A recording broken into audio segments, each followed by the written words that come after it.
Thank you. Okay, well, good morning. I'm Rabbi Brian. It says so right there. It is October the 19th. This is the 200 and I can't hardly believe that's true. This is the 236th service that we've done. Wow, and it's not just me, folks. I have friends here, and I fixed my cameras. Look, there they are. Oh, dang it. There they are.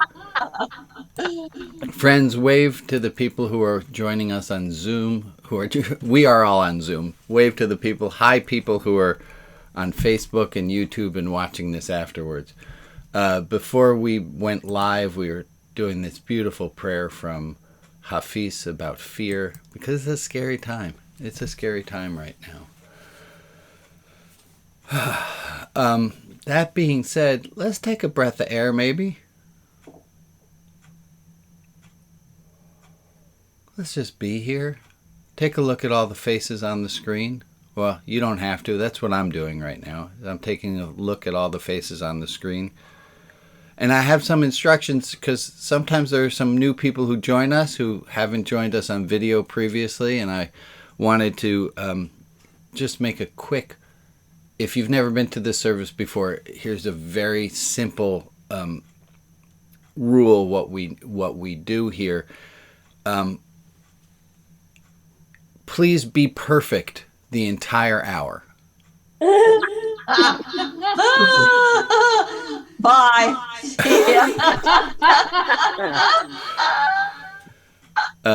You must have plugged into the wrong place. Yeah. Right. So I thought we'd go with the paradoxical intervention of telling you the exact opposite of what it is that I want to tell you. Welcome. You don't have to be perfect here. I'm really good at modeling that. You can ask the people who joined the half hour previously. Oh my goodness. Okay. I have too many cards in front of me. I'm too Relax. That's what I'm going to do. I'm going to take a moment, get myself all centered here.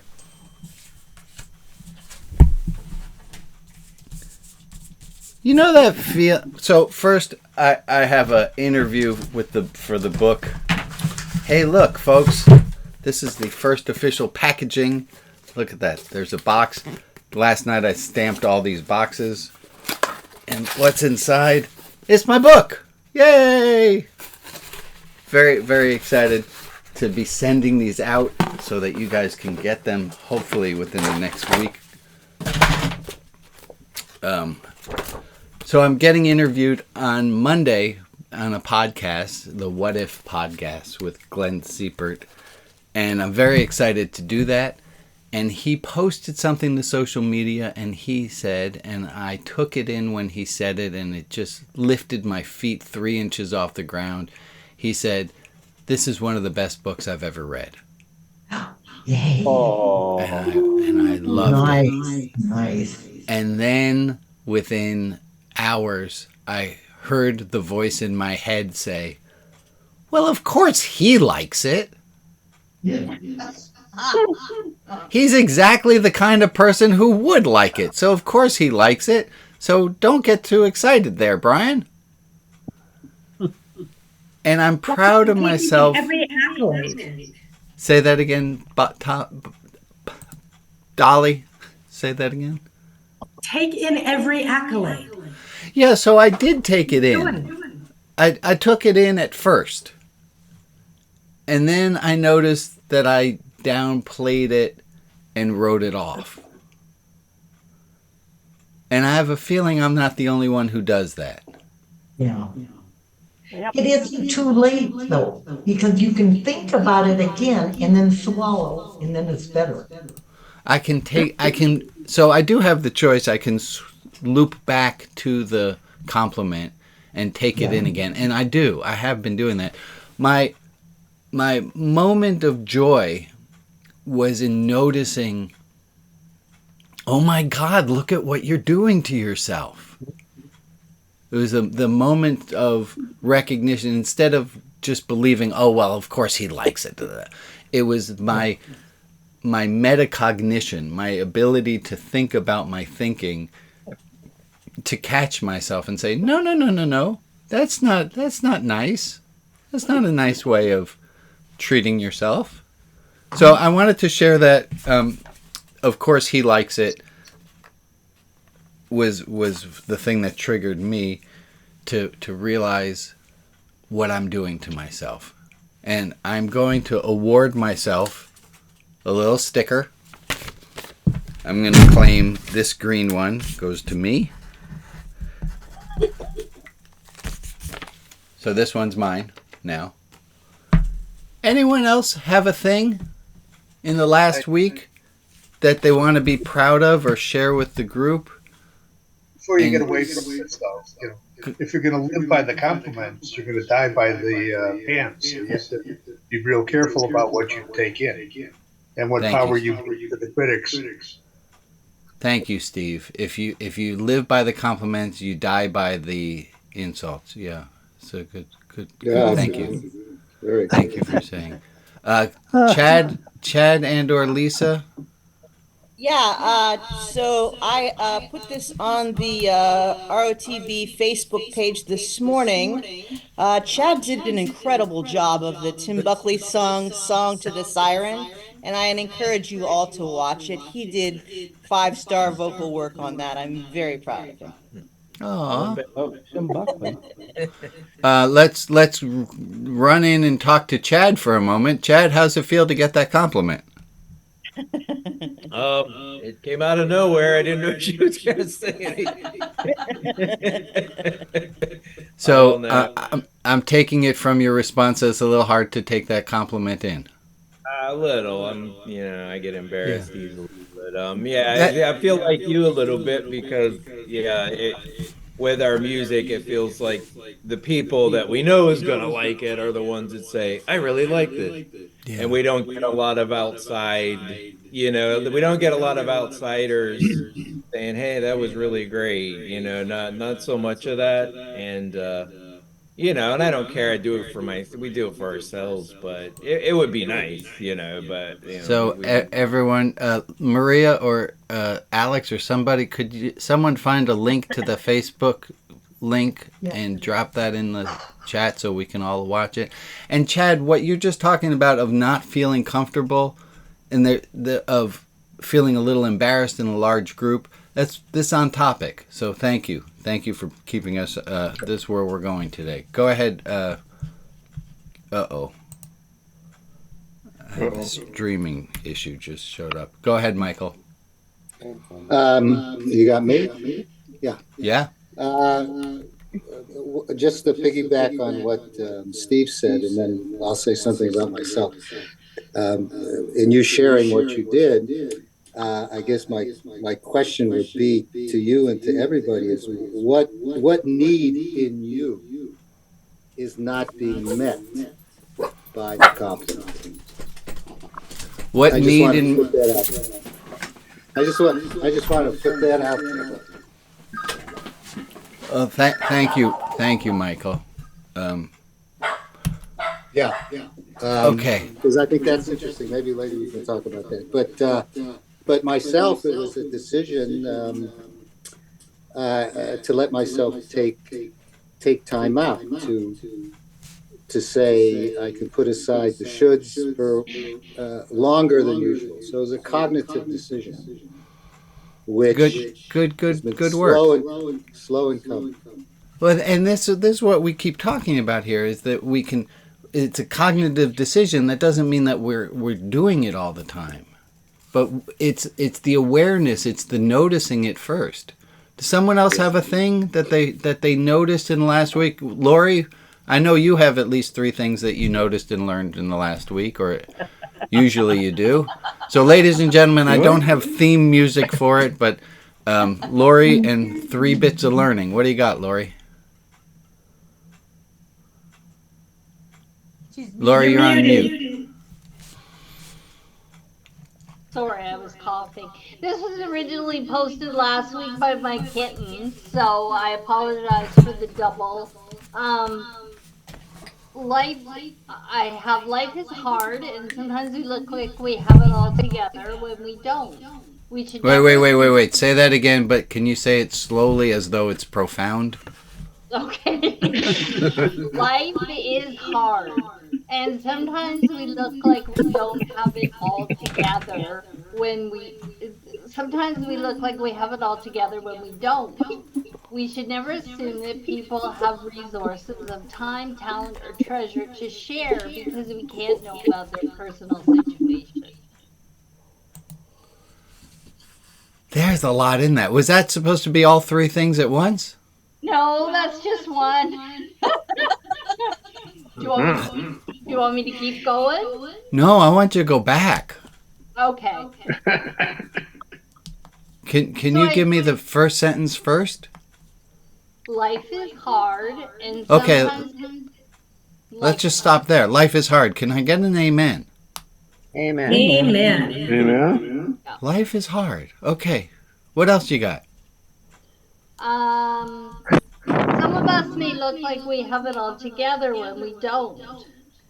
And so we should never assume that people have resources of time, talent, or treasure to share because we can't know about their personal situations. We can't know everything about the personal situations. Covered the whole thing. One long sentence there. Good job.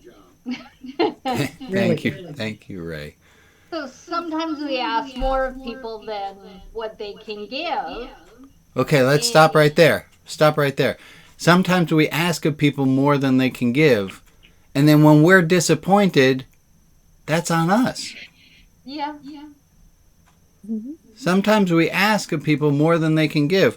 We should never ask for a blessing from someone who can't give it to us. I know, I often still do. Go ahead, Lori. And it's based on an assumption that people have more to give than they do. And we can't always know what's going on behind the scenes. Amen. Amen. Yeah. I don't know if we're up to number 3 or 4, but go ahead, No. Betsy. I also said we worry about many things, and it's helpful to look at what brings us down and decide if we own the problem or not. If it's not ours, then we need to find a way to chuck it. If it isn't ours, then we need to talk to ourselves and reframe it. So, in other words, we take on stuff from other people that doesn't necessarily belong to us. Anyone in this group have that problem? Picking up somebody else's problems? Nobody? Just none? Yep. Just about all of us. Yeah. Mm-hmm. You got number 4 or 5 in there? My number 3 is, during my research 2 weeks ago, I was struck with how studies support that others may not be thinking about us as much as we think about them, or at all. So when you're worried that someone's mad at you or upset with you, they're probably not even thinking about you. They're going on with their life, and you're burdening yourself with this thought that somebody is upset with you, when you have to put it in perspective. I'm making some notes. Thank you for all that you're sharing with us. Wonderful. Go, Bets. Did I see a hand go up? Go ahead, Betsy. Yes. I'm thinking there's a paradox in that first thing she was saying about how you should never assume that somebody can give you all these gifts when they might not be able to. But the paradox is that one of my biggest beliefs is that everyone has something to teach me. Yes. And everybody has something to learn from me. And so therefore, there are people that you would never suspect have something to give to you, but sometimes just the right environment will bring it out. Yeah, if we could see everybody as our teachers, my goodness. Okay, maybe we do that. Can we all do that?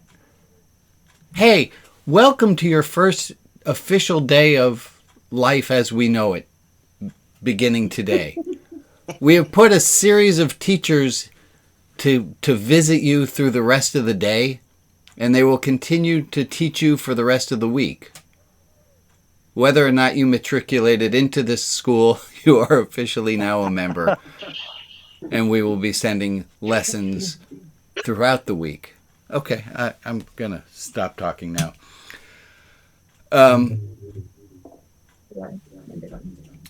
I apologize to Facebook people.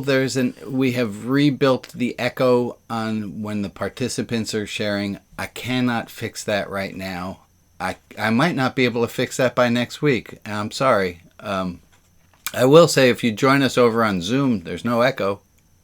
There's no echo. There's no echo. No echo. No echo. Echo. Okay, I have an outline of where I want us to go.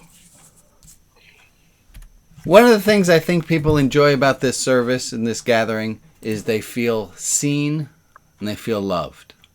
And there's something very nice about feeling seen and feeling loved. The feeling that somebody is with you, that somebody accepts you, somebody is attuned to you, somebody sees you, they're emotionally united with you, that you feel loved. I can't read a word on my card. Hold on. That we are I don't know what that word is. Irretrievably connected. Yeah. That we feel connected to other people. And the worst thing that we can feel is disconnected.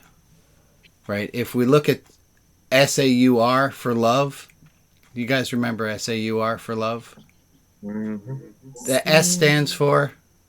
Seen. Feeling seen. A? Acknowledged.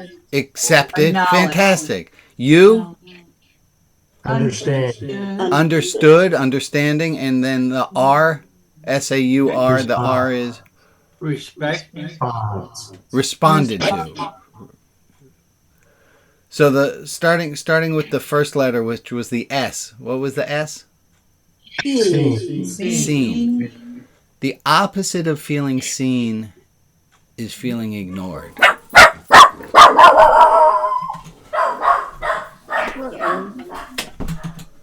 Sorry, I have very active dogs this morning. Is feeling seen. The opposite of feeling seen is feeling ignored. It's awful to feel ignored, to feel put out. Now I'm going to take a quick jump over to, I want to talk to you for a second, and then I'm going to hopefully be able to sew this back up. Watch, this is pretty cool. Shame. I'm going to give you a definition of shame from a Gestalt therapeutic mindset. The way the Gestalt therapists talk about shame is that shame doesn't mean, and I write about this in the book plug, okay, that shame doesn't mean that there is something wrong with the individual. Watch what they say. They say that shame doesn't mean there's something wrong with the individual. Shame means that there is not enough love in the environment for the individual to express themselves. I'm going to say that again because it's kind of revolutionary and new. Shame doesn't mean there's something wrong with the person. Shame means that there's not enough love in the environment for the person to be themselves. Let me pause there and make sure we're all holding on to that. Shame doesn't mean there's something wrong with you.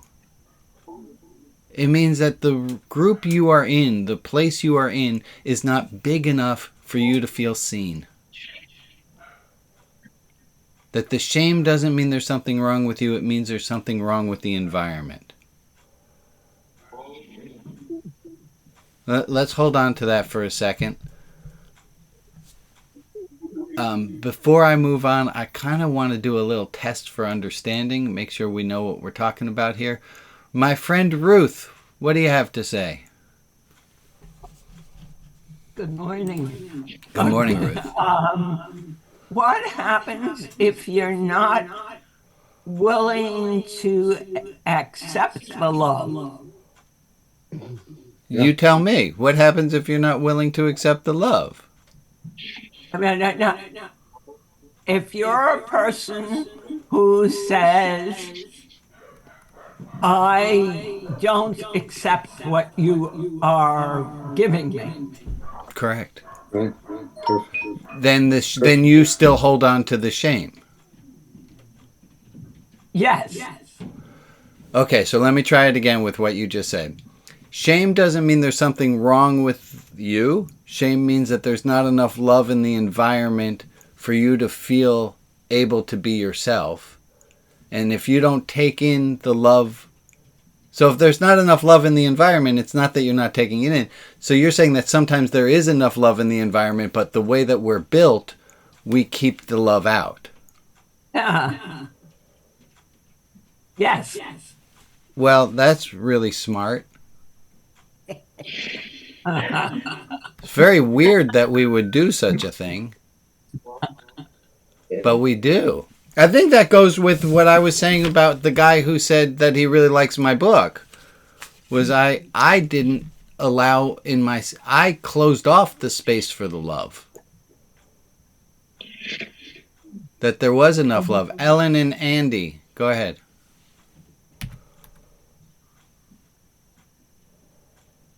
Muted. Go. You're muted again, Andy.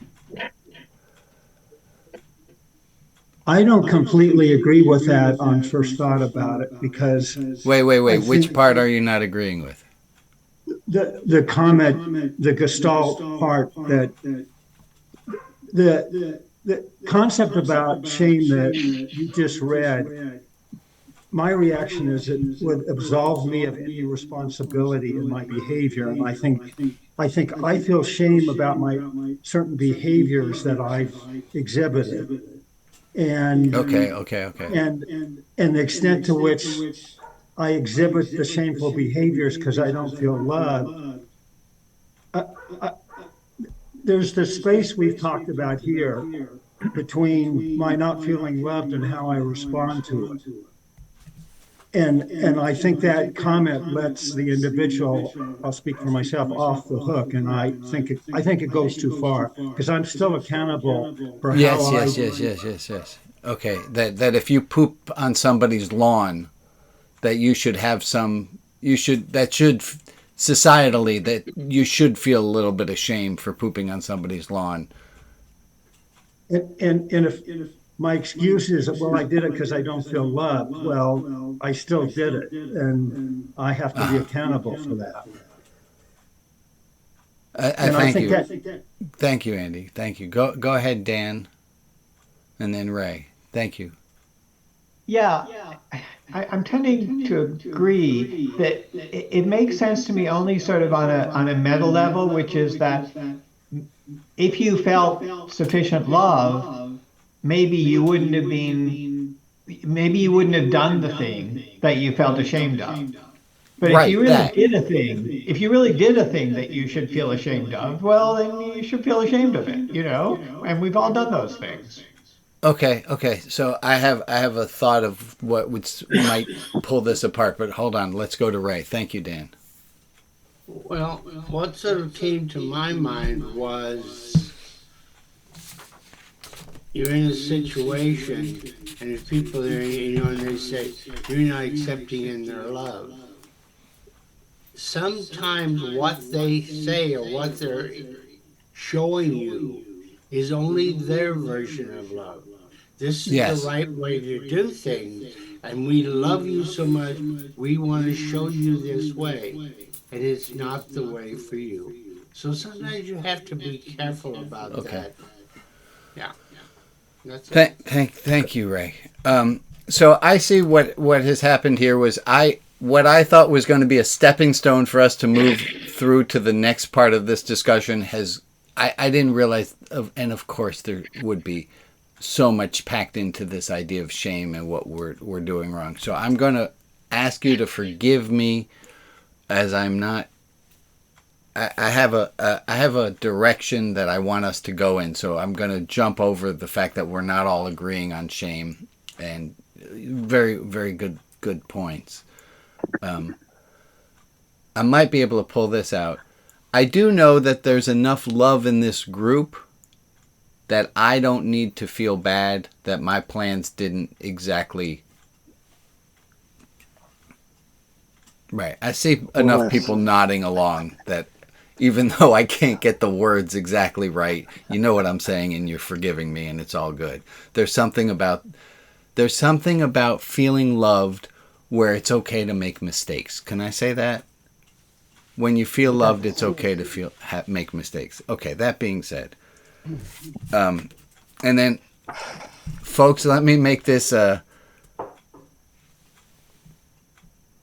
explicit. What I'm saying now is also going to be, it's a stepping stone towards where I want to go. So let's see. And if it doesn't work exactly, it doesn't. And so let's not get too hung up on what I'm saying here, because this is a part 2, and then we'll finally get to part 3. So here's part 2. Part 2 says, we don't need to fix sad people, just help them so they feel they were heard. We don't need to fix sad people, just help them so they feel they were heard. So that's the first part of SAR, that they're seen. Yes. And heard. It's help them feel seen. Joe? Mm-hmm. Yeah. Are you up for doing the backside of this card? Sure. We practiced this, but I wanted you to feel you were loud. Go ahead, Joe. You don't need to fix me. Just help me feel that I am heard. So let me bring this all the way to the point I wanted to get to.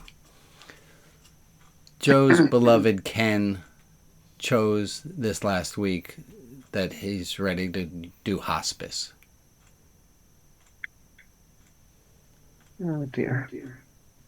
And I thought about this Gestalt definition of shame, and which the discussion we didn't finish, but it was the idea in the Gestalt definition, in the Gestalt understanding of shame, that the problem isn't with the person, that it's with the environment.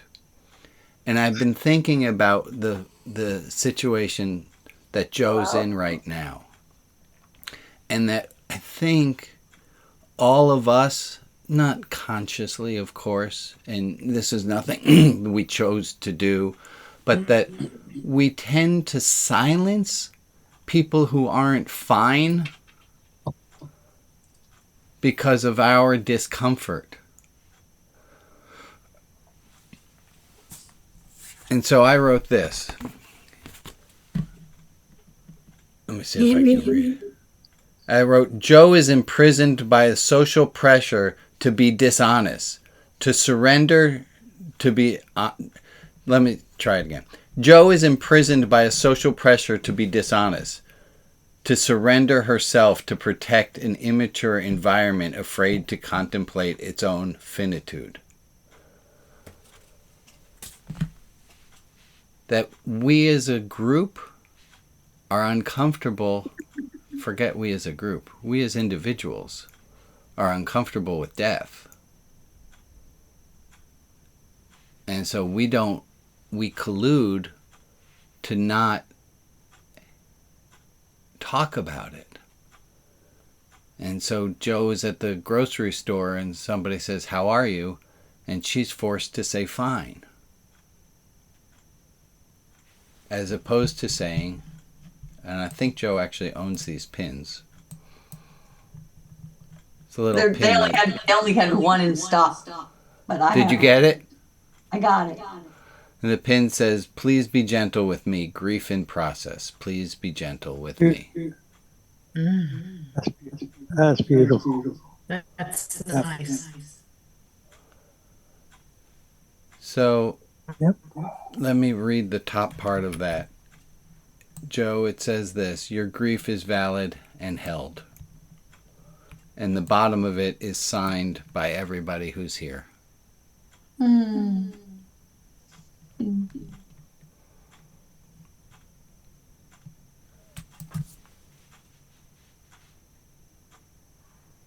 Folks, if you can, and I know it will make our friend Jo her heart a little bit warmer, can we all go to the react button at the bottom of your screen or wherever your react button is, and we're all going to send hearts, but not yet. If you know how, please to get your screen ready to send hearts, and we're all going to send emoji hearts. Go right ahead.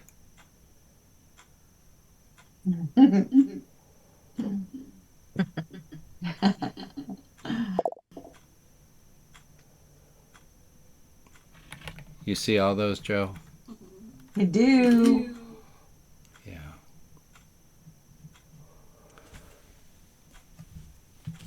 All right. Well, We don't need to fix Jo.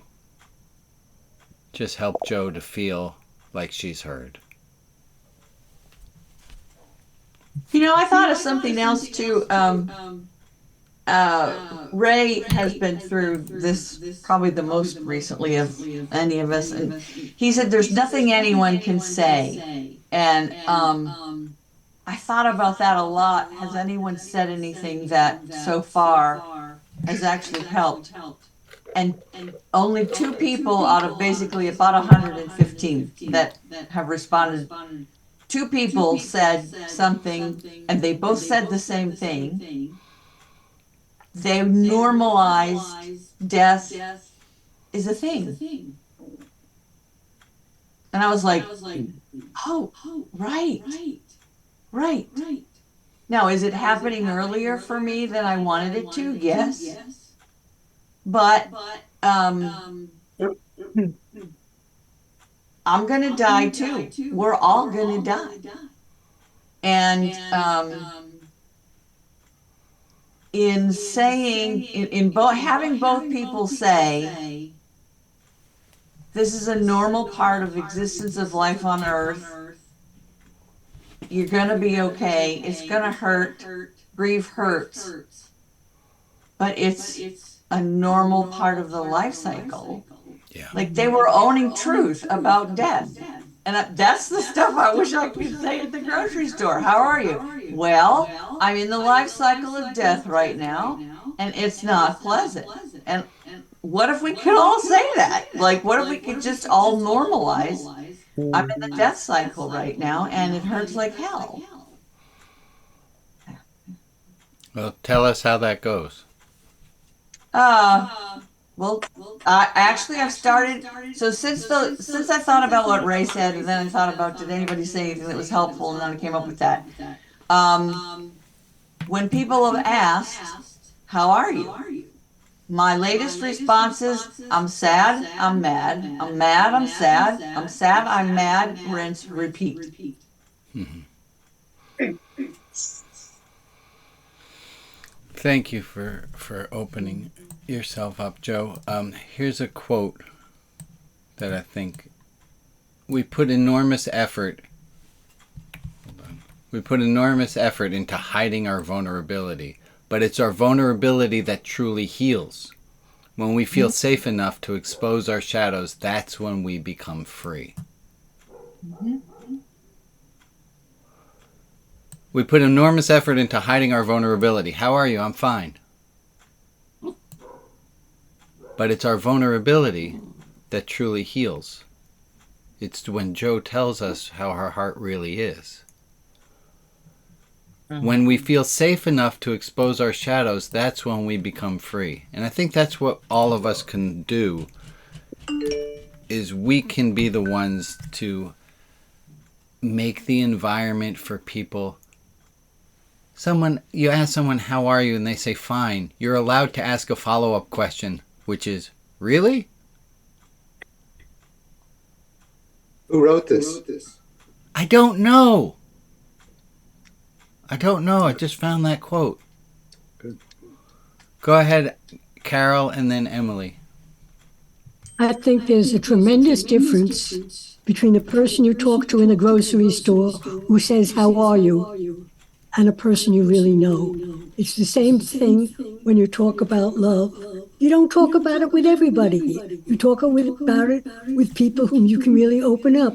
I mean, you're not there to answer everyone's question. Very often, "How are you?" is just another way of saying hello. Correct.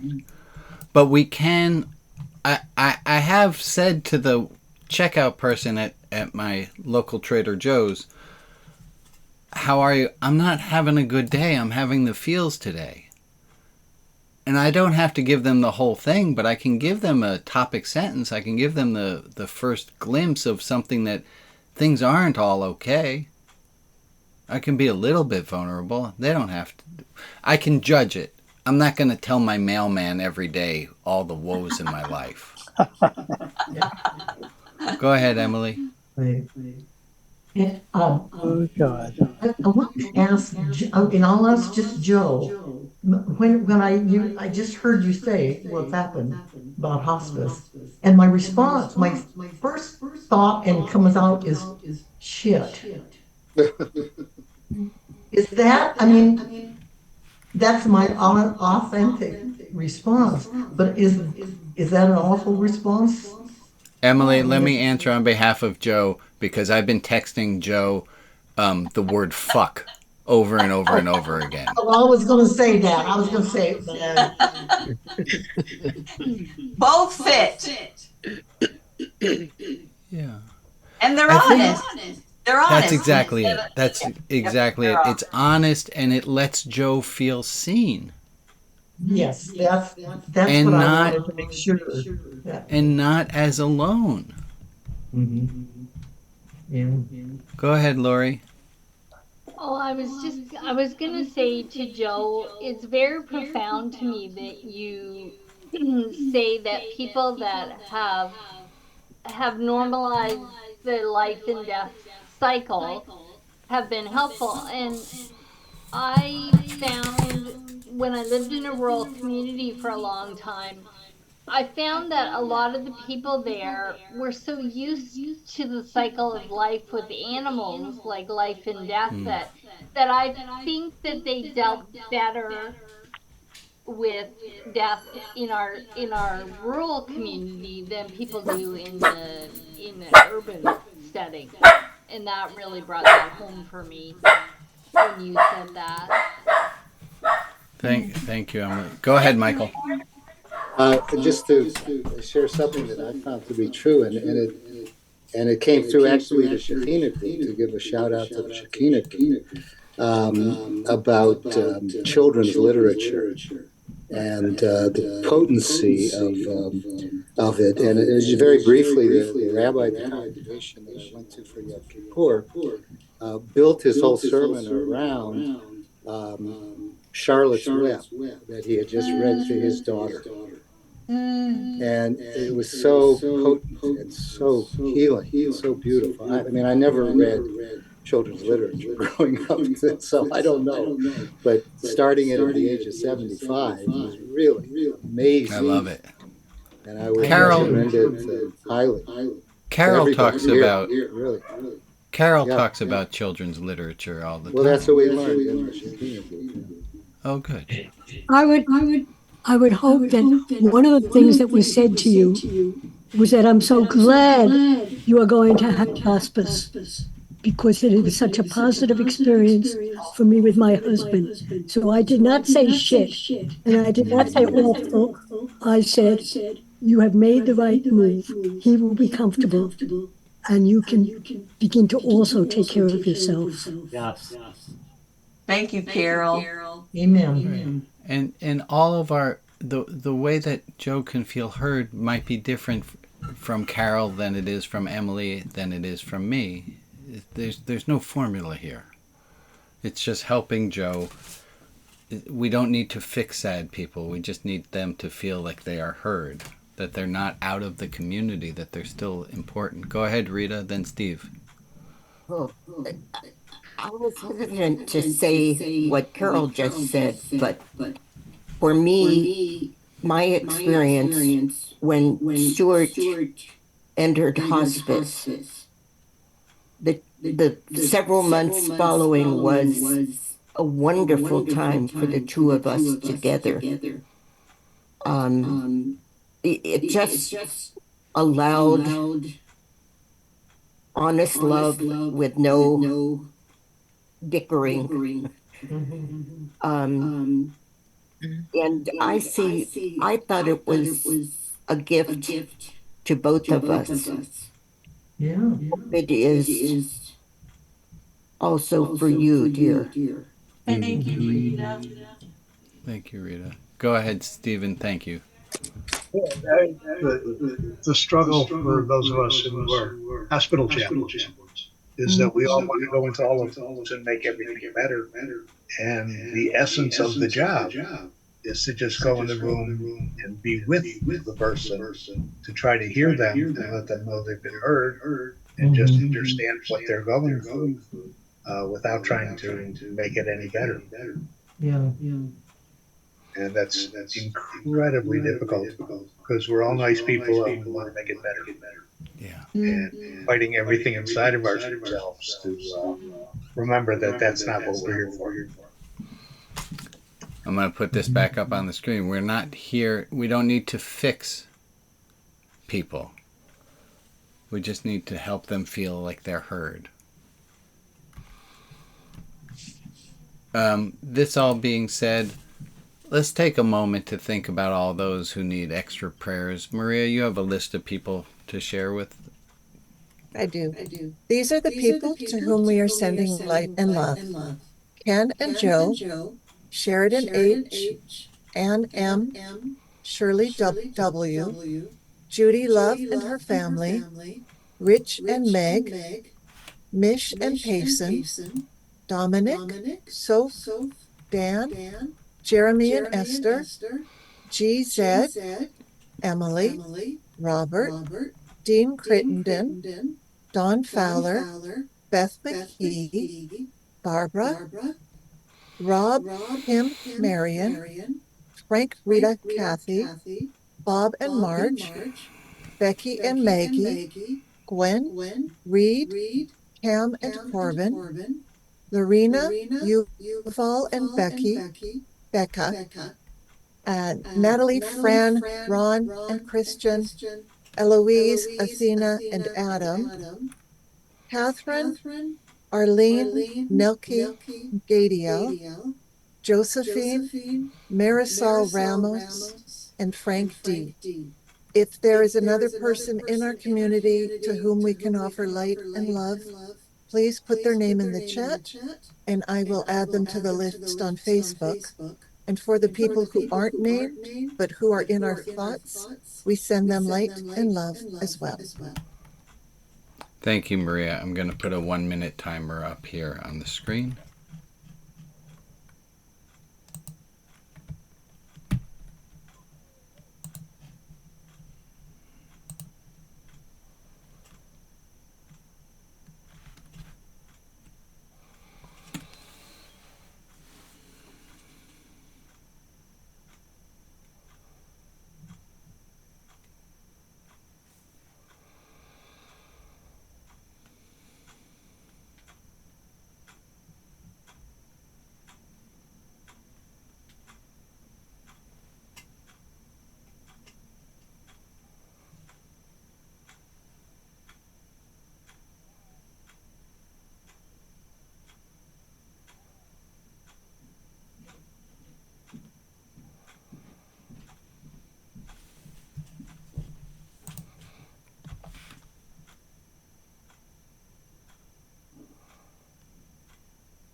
Okay, dear ones. I have a quote which I hope will also lead us into homework for this week. It says this: sometimes you get what you want. Other times you get lessons in patience, timing, alignment, empathy, compassion, faith, perseverance, resilience, humility, trust, meaning, awareness, resistance, purpose, clarity, grief, beauty, and life. Either way, you win. Sometimes you get what you want.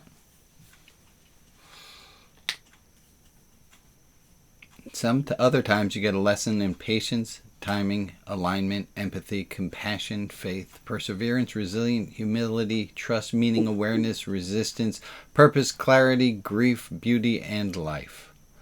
Either way, you win.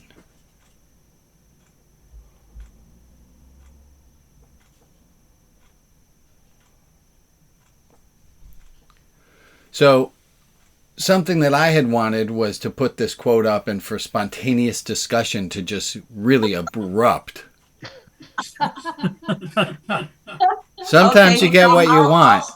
I'll start. There's a song. There's a song that I don't know who sings it. You can't always get what you want. But if you try sometimes, you get what you need. The Rolling Stones. Thank you, Rolling Stones. You can't always get what you want. But if you try sometimes, it just might get what you need. Yeah, there we go, Dolly. Oh, that reminds me, we have some birthdays to celebrate with not singing happy birthday. So I did speak to somebody whose birthday was this week, and they asked for us, as a gift to them, to deliberately not sing happy birthday to them. Doesn't sound that bad. that was their choice. It's their birthday. They get to celebrate it. All right. Sometimes you get what you want. Other times you get a lesson in patience. I much prefer to get what I want. Yeah, me too. Be patient. Yeah. I think the big one is when you're a rising star, to be like you are, Brian. Be humble. I thank you for the compliment. I will write it off within hours. Well, of course Michael likes what I'm talking about. It's polydoxy. Of course he likes it. Humility. But what I really want in my book is I want the people who don't like it to like it. That's what I really want. So let that go. It is said in the Talmud that you learn more from people who don't like you than who do like you, because the people who like you will compliment you. The people who don't like you may show you something you didn't see. Yeah. If we can learn to take in the criticism, find the commitment, find there's some learning in it. Absolutely, Carol. So often we want to surround ourselves only with people who like us. Sometimes we get what we want. I might move on to a different quote. Any other comments on this homework assignment here? All right. Sounds to me like just trying to live day to day. Yeah, exactly. Let me make a few announcements. Hey, this is a new one. Not.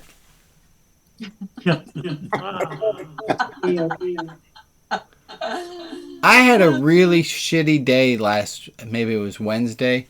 I was having a really hard evening. Just those people and the dogs were really getting to me. And everything was pissing me off. And I needed to remember this. That I didn't need to kick my own ass on top of the ass kicking the universe was handing me. Here are our corollaries. It's okay to be annoyed, just not okay to be a jerk. I have a note here that says check with the Facebook group if there's an echo. Apparently there is. Good job. If you would like to be on the email, if you would like to be on the Religion Outside the Box contact list, there is a chance that Maria is posting how to get onto that list. And then there's a good chance that I'll remember to check the list and then let you in. If you've already signed on to it, you're already there. You don't need to sign in again. But if you would like to get contact information for some people, for the cost of your contact information, we'll give you the contact information for the other people. And then you can send extra emojis to Joe if you would like. We will have breakout rooms. We have a new breakout room happening in about 10 minutes. So we have deep dive like usual, a poetry group as usual, a politics room. We might open up the angry politics room just so that nobody shows up to that one. And then we have Rabbi Brian's room, Clergy Corner. And we have a fifth room. We have a new room starting today. Because I was told there are sometimes people who don't feel like this is an environment where they can share their divergent opinions. And it took a little bit of my ego to say, wait, what? How can anyone not feel comfortable? I feel comfortable. They should all feel comfortable. Once I got over that, realized that not everyone feels comfortable expressing a different opinion, and they asked to have a room. And so Maria has been kind enough to say that she would start up that room. So if you are a divergent thinker and you have a different opinion, please feel free to join Maria for a different discussion. We'll see how that goes. I have this announcement to make as well. Come on, number 4. Oh, it's a little... Let me try that. What is it? Better. In compliance with federal full disclosure laws, I'm required to tell you that I'm not really sure of any of this stuff. Thought that was clever. That'll edge you up in perpetual therapy. Michael, I married a therapist, not by accident.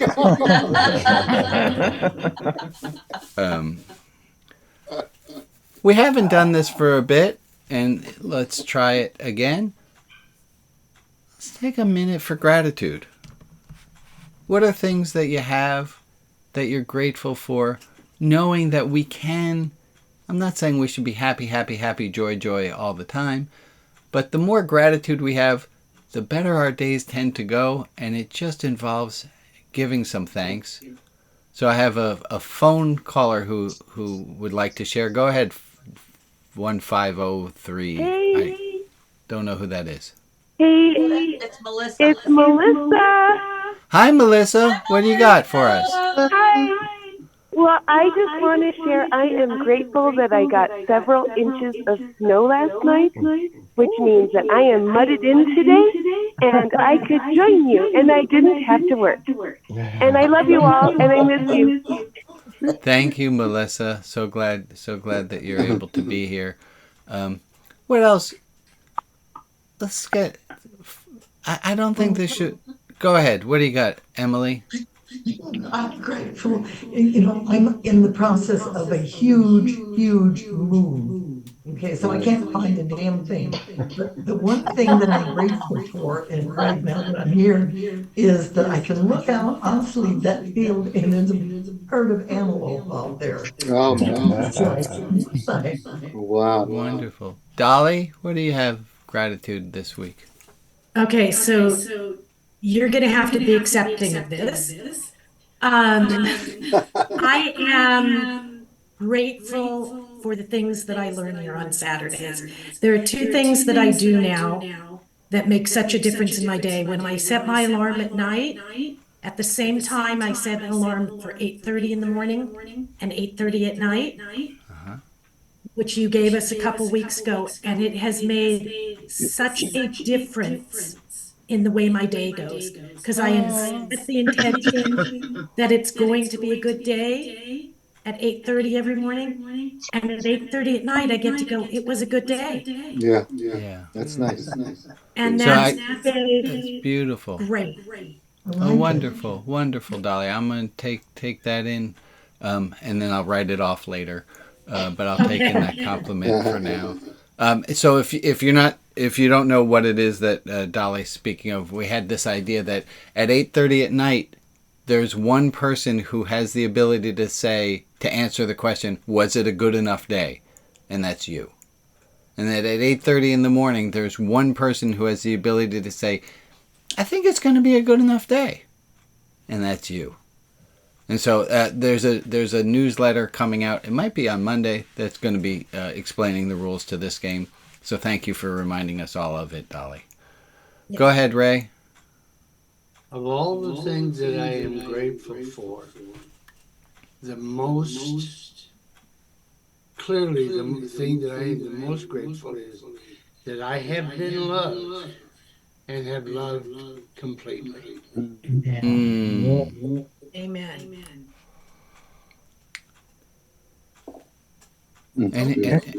Anyone Can't else beat want that. to? Yeah. Well, okay, we don't have to beat that, folks. We can just join that. We can all. Amen. Anyone else want to say Amen. the same thing? Just so that you know you said it? Go ahead. Ditto Ray, ditto Ray. Alice, you're bobbing your head back and forth. You want? I see you there. You want to put some words to that? You can say no. No's an okay response. Okay, you're on mute, so we're going to say that no was an okay response. There you are, Alice. Go ahead. I appreciate that I have been loved. Amen. Amen. Amen. Amen. It's a beautiful thing.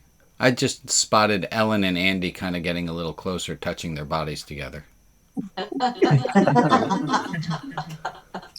I think what people need to know, especially people who are unfortunately joining the group of which I am one, is that love doesn't die. The person may die, but the love doesn't die. If you've lived with a person for a long time, they are part of your DNA. Sure. And they will be with you all the time. Right. I repeat that wonderful 3-line poem. People do not pass away. They die and then they stay. Very nice. Including your dogs. Including your dog. And Ken. Thank you. Yeah. Folks, I'm... Sorry. It's all right. I got a rogue guitar going off. I'm going to end us up with a little bit of a direct, hey, I'm talking to you, which is, you are loved just for showing up here today, just for being yourself. And I think we have to watch out for well, of course they like me. Goofy Rabbi's job is to like everybody. But let's practice with taking it in. Let's practice with feeling seen for who we are. Let's wave goodbye to all the people who are on Facebook and YouTube. And keep waving because I can't find the button to turn this off. No, seriously, I cannot find the button to turn this off. Oh, I know what happened. Keep waving. Okay, I know. I got it. Okay. There it is. Okay, bye.